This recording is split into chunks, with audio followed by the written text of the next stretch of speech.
Hello, everybody. Welcome back to Easy Learn. And today's topic is algebra, within which we're going to be looking at how to deal with positive and negative signs. So, this is basically kind of pre algebra stuff, and it is important that we know how to deal with positive and negative signs so that we can solve the complex algebra problems. So, to begin with, we have some rules that we need to understand, which is rules for addition and subtraction, that is the plus and minus signs, and then we have for multiplications and divisions. So they're different rules. It's the same concept, but just a little variety in how positives and negatives are dealt with in these situations. For addition and subtraction, it's different. For multiplication and division, is something different. So to begin with, if I have a positive number and another positive number, I'm supposed to be adding them, and the sign, the resulting answer, is also going to be positive. This is just basic, like how we have been doing basic additions and subtractions, that if I have anything positive and a positive, then I just add them up and the answer is positive. But the situation slightly changes when we have a positive and a negative. So if I have a positive and a negative, I am supposed to be subtracting them. That's important to understand, that you will always subtract a positive number with a negative number if one of them is positive and one of them is negative.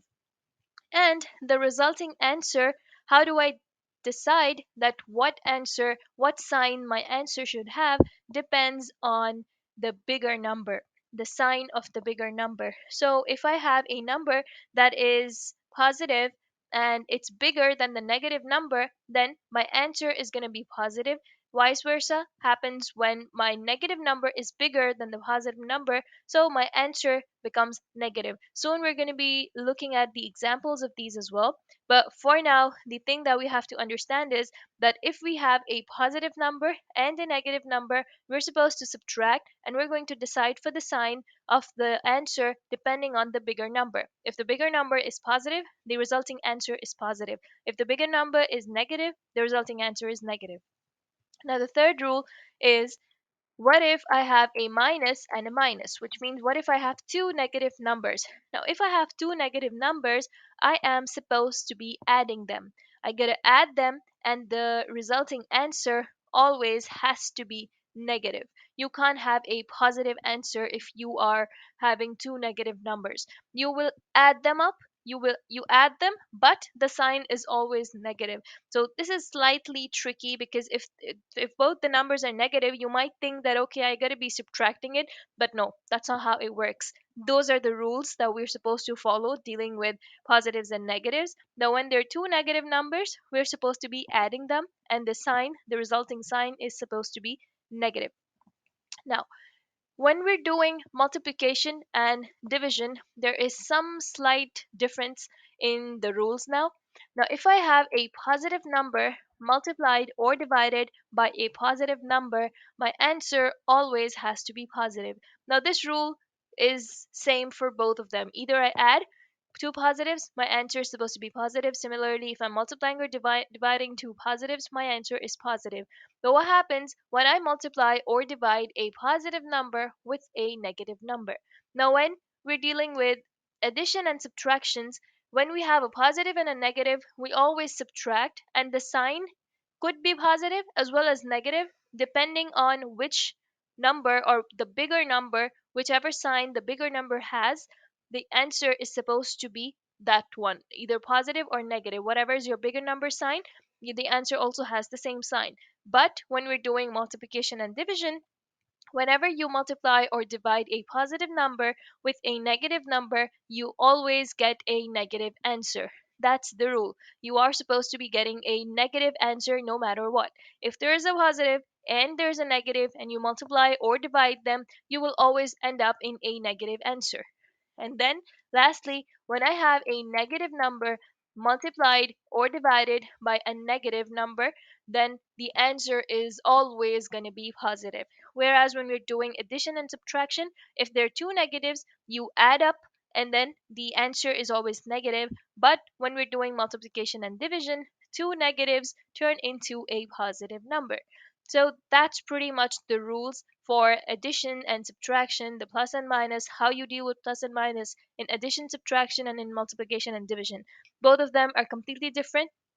There are few similarities, but mostly they're different because plus and minus of addition and subtraction, the sign is decided depending on the bigger number. Whereas in multiplication and division, you always have a negative sign. Doesn't matter if your bigger number has positive or negative or whatever it may be.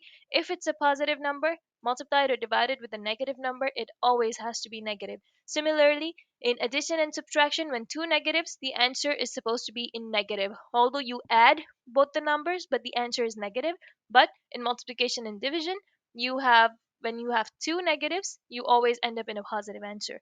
Now let's look at some examples. Now, first of all, for addition and subtraction, and the first rule that said two positives add up and the answer is positive. So let's suppose I have a 4 plus 3. 4 is positive, 3 positive. I just add them up. 4 plus 3 is 7, and the resulting answer is going to be positive. 7 is positive, as you can see. Now, if I have 5a plus 4a, again, 5a is positive, 4a is also positive. I add them up, so I get 5 plus 4 is 9, and I'm just going to put an a with them. So 5 plus 4, 9a. Now the next one, that is positive and negative. So the rule says that you got to subtract and you'll get sign of the bigger number. For example, I have a 6 minus 8. Now you have to see what's the first thing that you do subtraction. So in subtraction, like, the general rule for subtraction is that the bigger number goes up and then the smaller number comes down, which means that if I want to solve this particular subtraction, what I'm going to be doing is that I'm going to be doing 8 minus 6. So I write 8 on the top and 6 on the bottom, and then 8 minus 6 gives me 2. Now, here's the interesting part and something that you need to take care of, that once I have my 8 minus 6 as 2, what sign should this 2 have? Should it have a negative or a positive? Now, this again depends, as you can see, the rules, it depends on the sign of the bigger number. So, once I do my 8 minus my 6, I get a 2. Now, I gotta decide which one is my bigger number. Technically, if you look at it, you would say that okay, minus 8 is a small number and 6 is a bigger number because negative numbers are always smaller. But you don't have to look at it like that. Forget about the minus sign. You'll only see that which one is bigger. Either 6 is bigger or 8. So out of 6 and 8, obviously 8 is bigger, and this bigger number has a sign of negative, which means my answer, that is 2, is supposed to be negative. So I'm going to be putting negative 2 here because my bigger number, that is 8, has a negative sign. Similarly, let's look at the next example.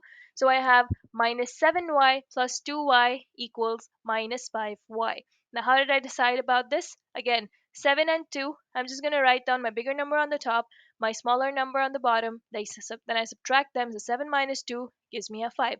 Now, either it's a positive 5 or a negative 5. Which number out of 7 and 2 is bigger? Now, I know that 7 is bigger, and then 7 has a negative sign, which means my answer over here, 5, would also become negative then. So my answer becomes minus 5y. Similarly, if I have a negative 9 plus a 12, so how do I solve it? I'm going to be writing my bigger number on the top, 12 minus 9. First thing, when you have a positive and negative, you always subtract. Do not make a mistake of adding it or anything else that you wish. You always have to subtract. So 12 minus 9 gives me a 3. Now, how do I decide either positive 3 or negative 3? Now from 9 and 12, which is bigger? Obviously 12 is bigger, and this bigger number has a positive sign, which means that 3 stays positive. So this is how you figure out your answers using the algebra rules, the plus and minus rules that we have. Now the next one, when you have a negative and a negative number, you add them up and the sign turns out to be negative. Now let's suppose I have minus 7 minus 1. Now what is minus 7 minus 1? Now if you see two negatives, don't just end up subtracting it. Don't just do 7 minus 1 and that gives you 6. That's going to give you a wrong answer, because when there are two negatives, you add. This is important. When there are two negatives, you add up. So I'm just going to do 7 plus 1. That gives me 8. And then because both of them have a negative sign, then according to the rules, my answer is supposed to be negative. So negative 7, negative 1 gives me a negative 8. Similarly, if I have something like this, minus 3k minus 8k, that should give me minus 11k. I'm just going to add it up. 8 plus 3, that gives me 11, which means that I'm going to be writing 11 here. And then because both my numbers are negative and the rule says that negative and negative, the sign should also be negative. So I'm just going to be adding them up, and then I put the sign of negative. So this is how you deal with addition and subtraction of negatives and positives. And then moving on to the multiplication and division. So our first rule was positive times or divided by positive is positive. So if I just do 4 times 2, so 4 is positive, 2 is positive, and I'm going to end up in 8. 4 2 is 8, 4 times 2 is 8. And then similarly, if I have 15 divided by 3, now 15 is positive, 3 is positive, so a positive divided by positive gives me a positive number. So 15 divided by 3 is 5. So I'm just going to write positive 5. Now, the next rule was that when you have a positive multiplied or divided by a negative, you end up in a negative answer. So, for example, I have something like this, 6 times negative 5. So now we just have to see what is 6 times 5. The rules automatically say that when you have a positive and you have a negative, the sign is negative. So without even jumping on to the answer, I can just first of all write down, okay, my answer is going to be negative no matter what happens. So I just have this negative sign, and then the next thing I'm going to do is 6 times 5, which I know is 30. So I put a negative 30. Similarly, if I have something like this, minus 7 times positive 6. Now here I have a negative sign. Here I have a, obviously when there's no sign written, then it means it's a positive sign. So a negative times a positive. First thing, I'm going to put my negative sign here.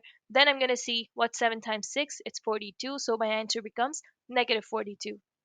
Similarly, if I have a negative 90 divided by 10, so again, a negative and a positive, which means that I have negative over positive, which means my answer is going to be negative. So I'm just going to do negative 90 over 10. That gives me a negative 9.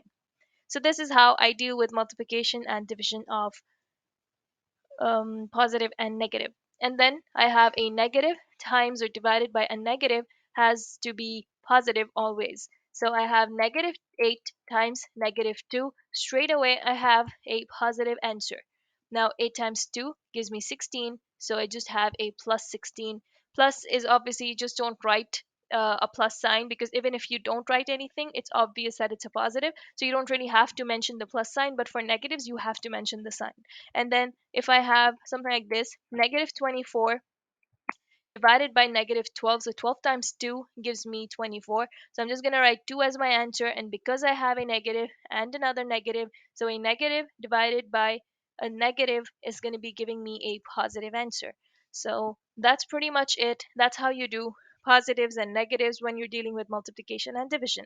So again, in addition, when you have a positive positive, the answer is always positive and you add them up. When you have a positive and negative in addition and subtraction, you always subtract, and the answer should it depends. The sign of the answer depends on the bigger number sign.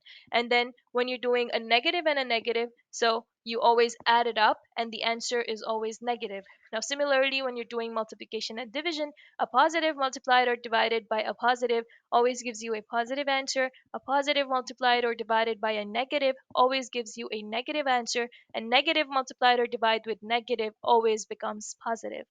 So that's pretty much it. If you have any questions, any confusions, drop them down in the comment section below. Do not forget to like, share, and subscribe. Easy Learn. Thank you so much.